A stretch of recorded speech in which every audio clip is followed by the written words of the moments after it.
nervous. It's sort of this weird, Don't like, be. I know, it's this weird, it's because I know if I like just started talking to you about it without the camera on, it would feel different. Yeah. But I can tell you a little bit about the project and kind of why I'm interested in it, just so you can kind of have like a jumping board.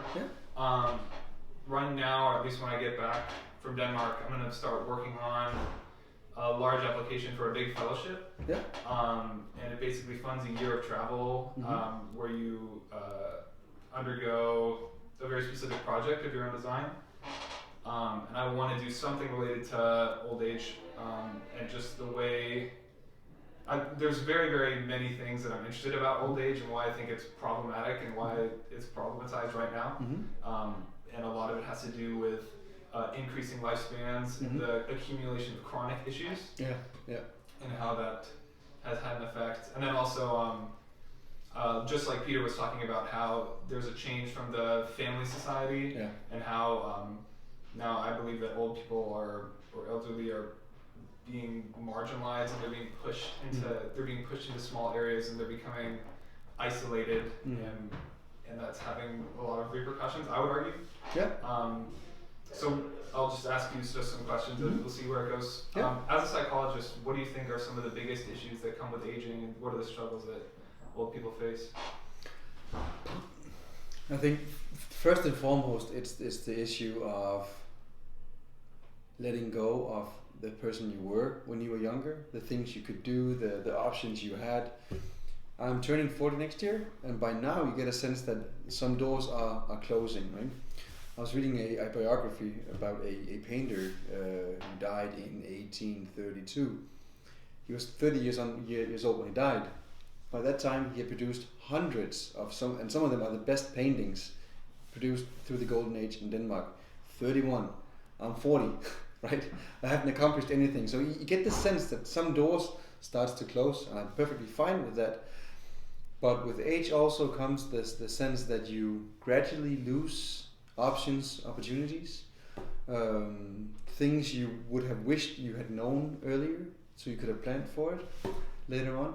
So I think much of it, first and foremost, is the existential changes that comes with age. You see your kids growing up, and with that you also see, well, now my kids are 8, they're going to be 18 in 10 years. Where were I 10 years ago? 10 years isn't that long ago for me. I was 31. No, I wasn't. I was 29. Yeah, I was 29, right? Coming back from the States when I was 29. It was 10 years ago. Spent 3 years there. So time picks up more pace. I think that in itself, recognizing how fast things are starting to go and how fast the changes are, is one of the big existential issues. My wife's grandmother and grandfather is 96 and 95. They're very, very old. They're still somewhat functional. They live in their own house. They have some assistance, and they say they have a good life. I'm sure they do, but it's not it's very far from an eventful life.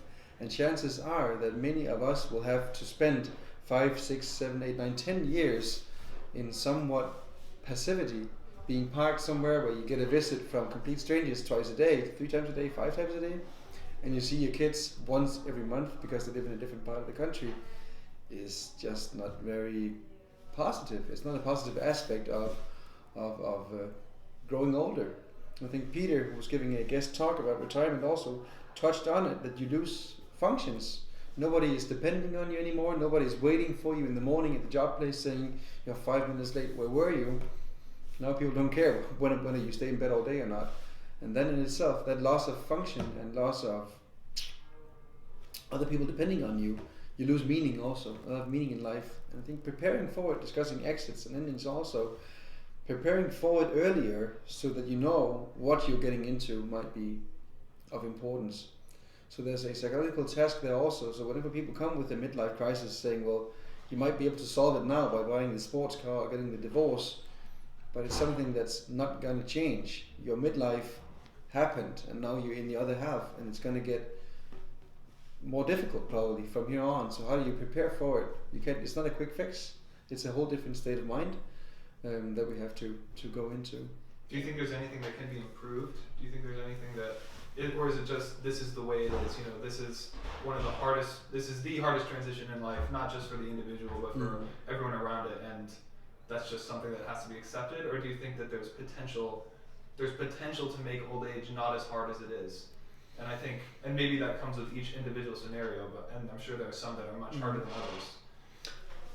I think we ourselves as individuals can take a lot of responsibility by planning for it and saying, so what are my hobbies right now? So if you get to the point where you're 65 and you haven't figured out what are my hobbies, what do I like to do, figuring out then it's a bit late, right? So the void just opens in front of you the day you go on retirement. But if you're already now at the age of 50 or whatever, figure out what do I want to spend my time on whenever I retire, and what can I afford, right? How much money do I have for traveling?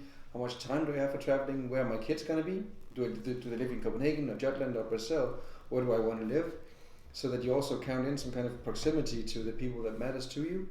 So instead of living in the other end of the country, you'd say, well, I'll just sell the house here and move with them to wherever they are, not being a pain in the ass, but still being somewhat close to the ones that will be the ones that matters the most. Mm-hmm. And thereby also maybe giving up a set of friends. So how do you balance out your social life? Planning a social engaged life early on might be a huge factor. And I think also on a larger level that in Denmark with the welfare state, setting up more opportunities, more, I don't know, clubs, social clubs for older people will be very helpful. Investing in our elderly population heavilier, so it's not just care for the older who can take care of themselves, but also improving quality of life, social events, things like that.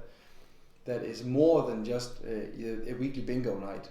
I seriously, if I had to go to bingo every Wednesday, I'm going to kill myself. That just, I can't do it. Yeah. So something else, broader, more fun, more, I don't know, well thought through social options would be very useful. Yeah. Was that an answer? Mm-hmm. Yeah. Do you think that there's something to be said about that it's not necessarily the whole system, but maybe the individual families that need to be more considerate of their elderly, or obviously, you know, we've entered a society where both members of, you know, all the adults are working in a family and no longer can really, it's just not physically possible to have a elderly person live in the home. Do you think there's something to be said about that kind of society and learning from it and maybe taking something from it, or is it just impossible now? I think, again, also, if I look at my wife's grandparents, they would have benefited from early on moving somewhere else where there were more people in their own condition, not necessarily for the bingo nights, but just for some kind of social interaction. But because of some kind of stubbornness and pride, they insisted on staying in their own home as long as possible. And I perfectly understand why you want to stay in your home, but if that cuts you off from any other forms of social interactions, I would probably choose that over that. Also for my own parents, taking that talk with them early on, saying whenever you can't do things on your own, where do you want to be? It doesn't have to be a elder home where you have 24-hour service, but it can be in a community where your neighbors also live in smaller, easier kept houses with access to people with the same interests as you. How would it be living there, so that we sign you up already now and we prepare for it?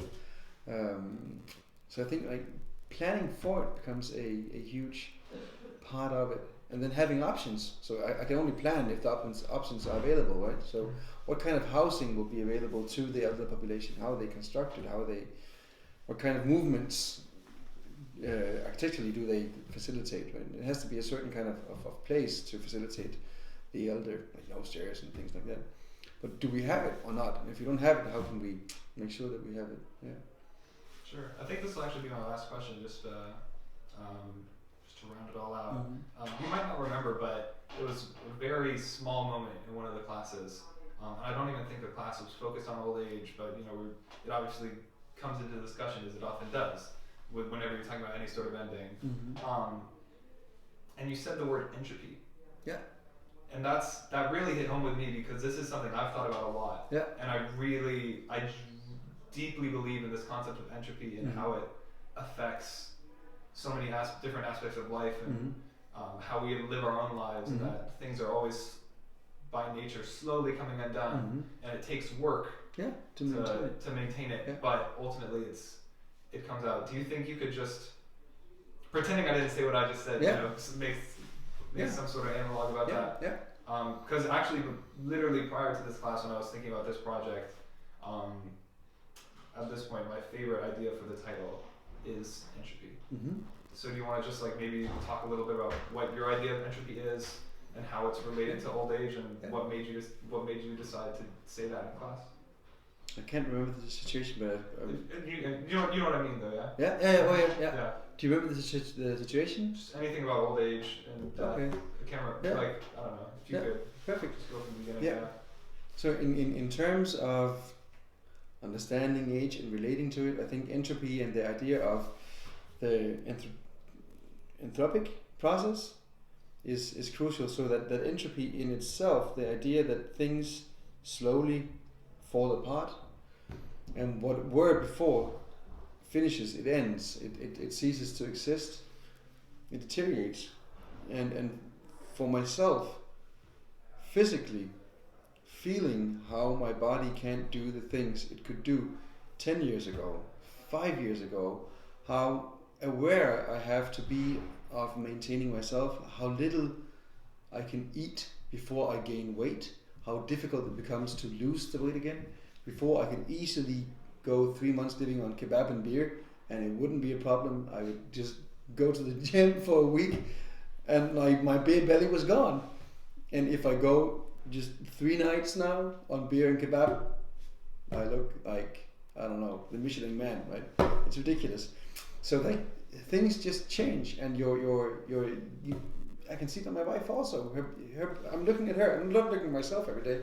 Looking at her, the body changes, and it doesn't get more beautiful by age. It's like by the standards that we have, entropy, really, you see it there. It's falling apart. It's not as beautiful as it was when I was 19. I'm not saying I was beautiful when I was 19, but I was definitely more. I don't know, what do you call that? Together, right? It was a different body, and the body falls to pieces slowly. And I think countering that with some kind of acceptance, first of all, accepting that it went uphill and now it starts to go downhill. My father went to the doctor with some kind of shoulder injury, and the doctor said, you know what, whenever you wake up after you're 40 and you don't have any pain, it's because you're dead. So it becomes part of it, right? Small aches here and there, your back starts aching, you can't work out for as long as you could before without getting tired, you need more sleep. And I'm only 40, but I definitely feel changes, physical changes, and how much I can endure before I have to take a break. Maintaining yourself becomes a key thing in this whole thing. Battling entropy on the one hand, battling this whole falling apart, while at the same time accepting it, becomes a crucial thing. Yeah. Great. I think we'll end it there. Was that what you want? That was perfect.